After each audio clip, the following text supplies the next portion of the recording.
ये कहानी है पैरेलल यूनिवर्स की, जहाँ पर वेनिसा नाम की एक लड़की जंगल के एक ऐसे हिस्से में पहुंच जाती है जहाँ से वो अलग अलग पैरेलल यूनिवर्स में ट्रेवल करती है। लेकिन अब उसे किसी भी कीमत पर अपनी दुनिया में वापस जाना है, जो पूरी तरह से नामुमकिन। कहानी की शुरुआत में हमें जंगल के बीचों बीच एक घर को दिखाया जाता है, जहाँ पर वेनिसा नाम की लेडी अपने हस्बैंड एलेक्स के साथ रहती है। वेनिसा बहुत ज्यादा डिप्रेस है क्योंकि 1 साल पहले एक एक्सीडेंट में उसने अपने बेटे को खो दिया। इसके लिए वो खुद को जिम्मेदार समझती है क्योंकि उस दिन ड्राइव वो कर रही थी। हालांकि 1 साल बाद उसका हस्बैंड एलेक्स अब बहुत हद तक रिकवर कर चुका है और वो वेनिसा को भी समझाता है कि तुम्हें भी अब उस दुख को भूलकर जिंदगी में आगे बढ़ना चाहिए। लेकिन वेनिसा चाहकर भी अपने दिमाग से उस हादसे को नहीं निकाल पा रही होती। यहाँ पर एलेक्स का ब्रदर भी आया होता है। एलेक्स अपने ब्रदर को बताता है कि वेनिसा अकेले हाइकिंग पर जाना चाहती है।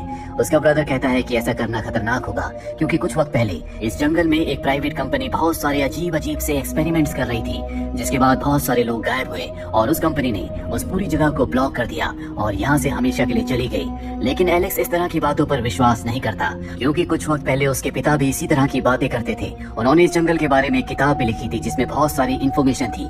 एलेक्स का भाई कहता है कि वो किताब इस जंगल में कहीं खो गई। एलेक्स कहता है कि शायद तुम्हारा दिमाग भी पिता की तरह हो गया है क्योंकि वो भी इसी तरह की बातें करते थे। लोग उन्हें पागल कहते थे, तुम्हें इस तरह की बातें नहीं करनी चाहिए। और अब वेनिसा हाइकिंग पर जाने के लिए तैयार हो गई है। उसके निकलने से पहले एलेक्स उसे एक गन और एक वॉकी टॉकी देता है और कहता है कि अगर तुम्हें कोई भी परेशानी हो तो तुम मुझे वॉकी टॉकी से इन्फॉर्म करना।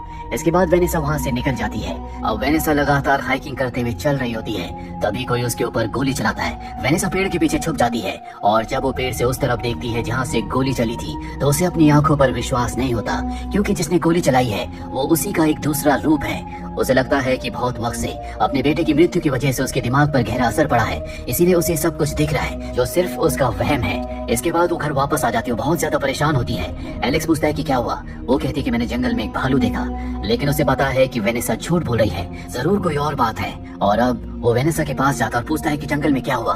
वेनिसा की आंखों में आंसू होते हैं और वो अपने हस्बैंड एलेक्स से कहती है कि वहाँ कुछ नहीं हुआ, तुम यहाँ से चले जाओ। एलेक्स बाहर अपने भाई के पास आ जाता है। वो बहुत ज्यादा परेशान है। वो अपने भाई से कहता है कि 1 साल पहले मैंने अपने बेटे को खो दिया और अब मैं अपनी वाइफ वेनिसा को नहीं खोना चाहता। उसका भाई उसे समझाता है कि वक्त के साथ सब कुछ ठीक हो जाएगा। अब रात को जब ये दोनों खाना खा रहे होते हैं तभी वेनिसा इनके पास आती है। यहाँ एलेक्स का भाई ने बताता है कि बचपन में एक बार मैं पानी में गिर गया था, जिसके बाद मेरे पिता ने मेरी जान बचाई और ठीक उसी वक्त उसका राइट हैंड जख्मी हो जाता है। वो अंदर चला जाता है और अब आधी रात को वेनिसा जब नीचे आती है वो देखती है कि वहाँ पर उसके हस्बैंड का भाई ड्रिंक कर रहा है। लेकिन हैरानी की बात ये होती है कि उसका राइट नहीं बल्कि लेफ्ट हैंड जख्मी है। वेनिसा उससे बात करने की कोशिश करती है लेकिन वो अंदर चला जाता है, पर तभी दूसरे कमरे से एक बार फिर से वही आता है और इस बार उसका राइट हैंड ही जख्मी होता है। वेनिसा को कुछ समझ नहीं आता कि उसके साथ ये क्या हो रहा है, इसीलिए वो कमरे में आ जाती है। लेकिन वो एलेक्स को कुछ नहीं बताती। उसे लगता है कि उसकी दिमागी हालत खराब हो रही है, इसीलिए बार बार उसे अजीब सी चीजें दिख रही है, उसे भ्रम हो रहा है। और अब वो तय करती है कि अगले दिन एक बार फिर से वो जंगल में जाएगी जहाँ पर उसने अपने ग्रुप को देखा था। अब वो उस जगह पहुंच जाती है जहाँ वो एक टूटे हुए पेड़ के बीच से गुजरती है। जब वो थोड़ा सा आगे जाती है तो हैरान होती है कि एक बार फिर से वो उसी जगह पहुंच गई है, हालांकि वो सीधा सीधा गई थी। इसके बाद वो एक अलग रास्ते पर जाने की कोशिश करती है लेकिन एक बार फिर से वो उसी जगह पर पहुंच जाती है, इसीलिए वो अपने स्कार्फ को एक जगह बांध देती है। और जब वो दूसरी जगह जाती है तो देखती है कि दो एक जैसी जगह है, जैसे वो एक जगह का रिफ्लेक्शन मिरर में देख रही हो। अब कई बार इसी तरह से एक ही जगह पहुंचने के बाद वो वापस अपने घर आ जाती है, जहाँ पर वो अपने हस्बैंड एलेक्स को सब कुछ बताती है कि किस तरह से उसने जंगल में एक्सपीरियंस किया। जंगल में कुछ न कुछ गड़बड़ है। उसका हस्बैंड इस बात पर बहुत गुस्सा हो जाता है। वो कहता है कि पिछले 1 साल से मैं परेशान हूँ, आज भी मैं उस हादसे को नहीं भुला पाया। मैं जानता हूँ कि उस हादसे का कारण मैं था, मेरी वजह से हमारा बेटा मारा गया। वेनिसा सुनकर हैरान होती है। वो कहती नहीं, इसमें तुम्हारी कोई गलती नहीं थी, उस दिन गाड़ी मैं चला रही थी। लेकिन उसका हस्बैंड कहता है कि गाड़ी तुम नहीं, मैं चला रहा था। तभी उसके हस्बैंड का भाई वहाँ पर आ जाता है। वेनिसा देखकर हैरान होती है कि उसका राइट नहीं बल्कि लेफ्ट हैंड इंजर्ड होता है। वो समझ जाती है कि वो किसी पैरेलल यूनिवर्स में पहुंच गई है, यानी कि हमारी अर्थ जैसी एक दूसरी अर्थ, जहाँ पर एक्सीडेंट के दौरान वो नहीं बल्कि उसका हस्बैंड एलेक्स गाड़ी चला रहा था। और इस बारे में अब वो एलेक्स को ज्यादा कुछ नहीं बताती। उसे पता है कि एलेक्स उसकी बातों पर विश्वास नहीं करेगा। साथ ही इस वक्त की इस दुनिया की जो वेनिसा है वो भी जंगल में गई थी। इसका मतलब ये है कि वो किसी पैरेलल यूनिवर्स में पहुंच गई है। और अब वेनिसा वहाँ से निकलकर एक बार फिर जंगल की ओर चल पड़ती है क्योंकि वो अपनी दुनिया, अपनी अर्थ पर जाना चाहती है। ये इतना आसान नहीं है क्योंकि उसे नहीं पता कि उसे कितनी बार पेड़ों के बीच से गुजरकर अपनी दुनिया का रास्ता मिलेगा। अब जब वो उस जगह पर होती है तभी उसे एहसास होता है कि उसकी तरफ कोई आ रहा है। वो छुपकर अपनी गन तान लेती है और कहती है जो है सामने आ जाए। तभी एलेक्स उसके सामने आता है। एलेक्स कहता है कि मुझे पता है कि तुम्हारे साथ क्या हो रहा है, मैं बहुत वक्त से तुम्हारी तरह अलग अलग दुनियाओं में भटक रहा हूँ। और अब वो वेनेसा को बताता है कि किस तरह से हर एक अलग दुनिया में हमारा एक अलग रूप है, जिनकी जिंदगी, जिनके इवेंट्स हमारे इवेंट से थोड़े से अलग हैं। क्योंकि एलेक्स जिस दुनिया से आया था वहाँ भी इनके बेटे की कार एक्सीडेंट में मृत्यु हो गई थी। एलेक्स बताता है कि मैं एक वैज्ञानिक हूँ, तुम्हारी दुनिया में मैं क्या करता हूँ। वो बताती है कि तुम उस दुनिया में एक टीचर हो और दिल के बहुत अच्छे हो, क्या तुमने किसी दुनिया में हमारे बेटे को जिंदा देखा। वो कहता है कि नहीं, मैंने बहुत सारी दुनियाओं में ट्रेवल किया लेकिन हमारा बेटा कहीं भी जिंदा नहीं था। जैसी भी दुनिया है जहाँ पर वो पैदा ही नहीं हुआ। वो कहती है कि शायद तुमने हमारे बेटे को अच्छे से नहीं ढूंढा।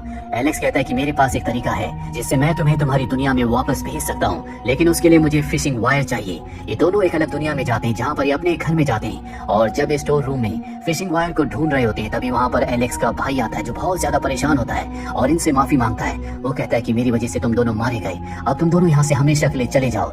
दरअसल उसे ऐसा लग रहा होता है कि ये दोनों एलेक्स और वेनेसा की आत्मा है। इस दुनिया में दरअसल एलेक्स का भाई गाड़ी चला रहा था और एक्सीडेंट में एलेक्स और वेनेसा भी मारे गए, इसीलिए वो अपने आप को उन दोनों की मौत का जिम्मेदार समझता है। एलेक्स और वेनेसा वहाँ से फिशिंग वायर लेकर जंगल में वापस आ जाते हैं, जहाँ पर एलेक्स उस फिशिंग वायर को एक पेड़ से बांध देता है और जाने से पहले वेनेसा को कहता है कि अगर तुम मुझे पहचान ना पाओ तो एक कोड को हमेशा याद रखना, रूम नंबर 1111 बेड नंबर 8। ये वो रूम और बेड होता है जहाँ पर इनके बच्चे ने जन्म लिया था। एलेक्स के जाने से पहले वेनेसा उससे पूछती है कि तुम यहाँ पर कैसे फंस गए। वो बताता है कि एक दिन मैंने अपने भाई के 2 रूप देखे, मैंने उसका पीछा किया, वो जंगल की तरफ आया और जब मैं इन दोनों पेड़ों के बीच से गुजरा तो मैं भी एक अलग दुनिया में फंस गया। और अब ये कहकर एलेक्स वहाँ से निकल जाता है। पूरी रात वेनेसा वहाँ पर इंतजार करती रहती है और अगली सुबह वो वायर हिलना शुरू हो जाती है। वो पेड़ के पीछे छुप जाती है और तभी वहाँ पर एलेक्स आता है। वो एलेक्स से पहले पूछती है जिसका वो सही जवाब देता है। वेनेसा पूछती है क्या तुम्हें मेरी दुनिया मिली। वो कहता है कि नहीं, लेकिन अब मेरे पास एक तरीका है, हम इस दुनिया को अपना सेंटर पॉइंट बनाएंगे, जिसके बाद हम अपनी अपनी दुनियाओं को ढूंढेंगे और जब हम अपनी दुनियाओं में पहुंच जाएंगे तो हम उन दोनों पेड़ों को ब्लास्ट कर देंगे जो कि एक ब्रिज की तरह काम करती है, ताकि कोई भी इस तरह से ट्रेवल करके हमारी दुनिया में ना आ सके। एलेक्स यहाँ से चला जाता है, जिसके बाद वो भी एक दूसरी दुनिया में पहुंच जाती है। वो अपने घर वापस आती है जहाँ पर उसका हस्बैंड एलेक्स शराब के नशे में बैठा होता है, जो उसे देखकर बहुत ज्यादा हैरान हो जाता है। वेनेसा एलेक्स से पूछती है कि तुम्हारे भाई का कौन सा हाथ जख्मी है। वो कहता है कि राइट हैंड। वो समझ जाती है कि वो अपनी दुनिया में वापस आ चुकी है और यही उसका असली हस्बैंड है। लेकिन इससे पहले कि वो अपने हस्बैंड को सारी बातें बता पाती, उसका हस्बैंड उसे बेहोश कर देता है और जब उसे होश आता है तो वो चेयर के साथ बंधी होती है और अब वो अपनी गन निकालता है क्योंकि वो उसे मारना चाहता है। दरअसल कुछ ही देर पहले एक और वेनेसा जंगल से आई थी जो बहुत ज्यादा जख्मी थी, जिसके बाद उसकी मृत्यु हो गई और एलेक्स को लगता है कि हो ना हो इसी बहरूपिया लड़की ने उसकी पत्नी को मारा है। पर इससे पहले कि वो वेनेसा को मारता, वहाँ पर उसका भाई आ जाता है जो उसे ऐसा करने से रोकता है। इन दोनों के बीच में हाथापाई हो जाती है और तभी गोली चलती है जिससे एलेक्स की मृत्यु हो जाती है। इस बात से उसका भाई बहुत ज्यादा दुखी हो जाता है। वो वेनेसा को खोल देता है और कहता है कि तुम यहाँ से चली जाओ, जिसके बाद वेनेसा वापस उसी जगह पर आ जाती है जहाँ पर वो एक दूसरी दुनिया में पहुंचती है, यानी कि एक दूसरी दुनिया के जंगल में। वो देखती है कि वहाँ पर एक एलेक्स की डेड बॉडी है जिसके हाथ की वेडिंग रिंग किसी ने निकाल ली है। साथ ही वो एक दूसरी दुनिया में अपने आप को, अपने हस्बैंड एलेक्स को और उसके भाई को देखती है जो सबके सब बहुत खुश होते हैं। पर अब वो उस फिशिंग वायर का पीछा करते हुए उस दुनिया में उस जगह वापस पहुंच जाती है जो इनका सेंटर पॉइंट है। वहाँ उसे वही एलेक्स मिलता है जिसके साथ मिलकर उसने फिशिंग वायर को बांधा था। और अब वो एलेक्स कहता है कि मैंने अपनी दुनिया को ढूंढने की बहुत कोशिश की, लेकिन मैं अपनी दुनिया को ढूंढ नहीं पाया और अब मेरे पास एक ही तरीका है कि मैं किसी और दुनिया में उस दुनिया के एलेक्स की जगह ले लूं। दरअसल जो डेड बॉडी वेनेसा ने देखी थी उस एलेक्स को इसी एलेक्स ने मारा था और अब वो उस दुनिया में जाकर उसकी जगह लेना चाहता है। वो वेनेसा को समझाता है कि तुम्हें भी ऐसा ही करना होगा, लेकिन वेनेसा साफ साफ मना कर देती है। वो कहती है कि मैं कातिल नहीं हूँ, जिसके बाद एलेक्स उसे कहता है कि मैं 1 घंटे में इस ब्रिज को हमेशा के लिए ब्लास्ट कर दूंगा ताकि कोई भी किसी दुनिया में ट्रेवल ना कर पाए। और अब वहाँ से वो उस दुनिया में जाता है जहाँ पर उसने एक एलेक्स को मारा है। वो उस एलेक्स को उसी गेट के बीच में रख देता है जो 2 पेड़ों से बंधा है। साथ ही उसके पास एक टाइम बॉम्ब है, वो बॉम्ब भी वहाँ पर वो फिट करके निकल जाता है। और अब 1 घंटे बाद एक ब्लास्ट होगा, जिसके बाद ये हमेशा के लिए दरवाजे बंद हो जाएंगे। लेकिन इससे पहले कि ब्लास्ट होता, एक और वेनेसा वहाँ पहुंच जाती है जिसके पास गन होती है। वो गन वो असली वाली वेनेसा पर तान देती है। हालांकि वेनेसा उसे समझाने की कोशिश करती है कि यहाँ पर क्या हो रहा है, लेकिन वो उसकी एक बात नहीं समझना चाहती। उसे लगता है कि उसके साथ कोई खिलवाड़ कर रहा है। इन दोनों के बीच में हाथापाई होती है जिस वजह से गोली चल जाती है और वो वेनेसा जो अभी अभी एक दूसरी दुनिया से यहाँ पर गन लेकर आई थी उसकी मृत्यु हो जाती है। इसके बाद वेनेसा यहाँ से निकल जाती है, वो एक दूसरी दुनिया में पहुंच जाती है। वो बिना डरे अपने घर जाती है और सो जाती है। सुबह उसकी आंख खुलती है, वो खिड़की के सामने खड़ी होती है जिस तरह से वो इस कहानी की शुरुआत में खड़ी थी। और तभी एक पक्षी खिड़की के ग्लास से टकराता है। इसके बाद वो बाहर आती है जहाँ पर उसका हस्बैंड भी आता है। एलेक्स उसका हाथ पकड़ लेता और कहता कहता है कि मेरी मॉम कहा करती थी, अगर इस दुनिया से कोई जाता है तो इस दुनिया में कोई आता भी है।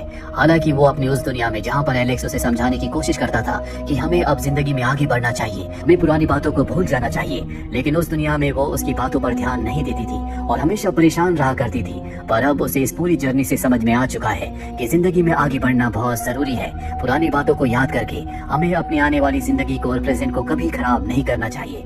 इसीलिए वो अपने हस्बैंड एलेक्स को गले से लगा लेती है, जिसके बाद वो अपने बेटे के कमरे में आती है और ये देखकर हैरान हो जाती है कि उसका बेटा जिंदा है। दरअसल वो एक ऐसी दुनिया में पहुंच चुकी है जहाँ पर उसके बेटे का कभी एक्सीडेंट हुआ ही नहीं था, लेकिन यहाँ की वेनिसा गायब होती है।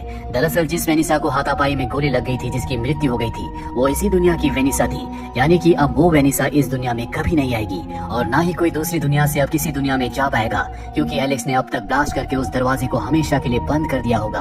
आपको क्या लगता है इस कहानी की एंडिंग में क्या होना चाहिए था? कमेंट बॉक्स में जरूर लिखें। उम्मीद करते हैं कि आपको ये फिल्म, ये कहानी जरूर पसंद आई होगी।